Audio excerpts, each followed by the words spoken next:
അപ്പൊ ഞങ്ങൾ ഇന്ന് ഫോട്ടോച്ചിലോട്ട് പോണെയാണ്. അമ്മ ചില ദിവസങ്ങളൊക്കെ കൊണ്ടുപോകത്തുള്ളൂ, പക്ഷെ ഞങ്ങൾ ഇന്ന് കാലും കൈയും പിടിച്ചോണ്ട് അമ്മ ഞങ്ങളെ കൊണ്ടുപോയി. അപ്പൊ ഗൈസ് നോയാണെങ്കിൽ ഇങ്ങനെ കളിച്ചോണ്ടിരിക്കണായിരുന്നു. ഞങ്ങൾ രണ്ടൊരു ഫ്രണ്ടിലായിരുന്നു. ഞങ്ങൾ സീറ്റ് ഒന്നും ഇട്ടില്ല. ഡാഡാണെങ്കിൽ മിടുക്കനായിട്ട് അവിടെ വന്നിരിക്കണായിരുന്നു. ഡാഡ പുറത്തോട്ട് വേദനായിരുന്നു. അപ്പൊ ഞങ്ങൾ അവിടെ ഡാഡ നിൽക്കുന്ന ഒരു സ്ഥലത്ത് ഞങ്ങൾ പോയി നിന്നു. എന്നിട്ട് ഡാഡിയുടെ അവിടെ സ്കൂട്ടർ വെച്ചിട്ട് ഞങ്ങൾ ഡാഡിന്റെ പിക്ക് ചെയ്ത് കൊണ്ടുപോയി.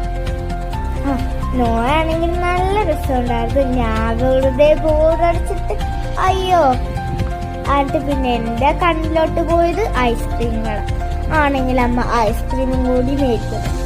പിന്നെ ഞാനിങ്ങനെ നടന്ന് ഓരോരോ ഇത് കണ്ടു. അവിടെ കുറെ ശില്പങ്ങൾ വെച്ചിട്ടുണ്ടായിരുന്നു. ഞാൻ നോക്കിക്കൊണ്ടിരിക്കണായിരുന്നു. എന്നിട്ട് നോയായിട്ട് ഞാൻ കൈ ആട്ടി പോയി. നോയാണെങ്കിൽ നിർത്തണമില്ല. അമ്മയാണെങ്കിൽ പാമ്പുണ്ട് പാറ്റുണ്ടെന്ന് പറഞ്ഞു. ഞങ്ങൾ രണ്ടുപേരാണെങ്കിൽ ഓടിപ്പോണായിരുന്നു. പിന്നെ നോക്കൊരു ടോയ് വാങ്ങിച്ചു. നോ അതും വെച്ച് കളിക്കണായിരുന്നു. നോക്കത് എപ്പോൾ നോക്കിയാലും അത് വേണം. എപ്പോൾ നോക്കിയാലും ബീച്ചിൽ പോയാൽ ഒരു സാധനമെങ്കിലും നോക്ക് വാങ്ങിക്കണം. പിന്നെ ഞാൻ മൊത്തം കോണും കൊണ്ടായിരുന്നു കളി. വരണ നേരത്തൊരു കടയുണ്ടായിരുന്നു കോണിന്റെ. ഞാൻ അവിടെ നിന്ന് കോൺ കഴിച്ചോണ്ടിരിക്കണായിരുന്നു. അപ്പൊ ചേച്ചാ ബൈ ബൈ, സീ യു.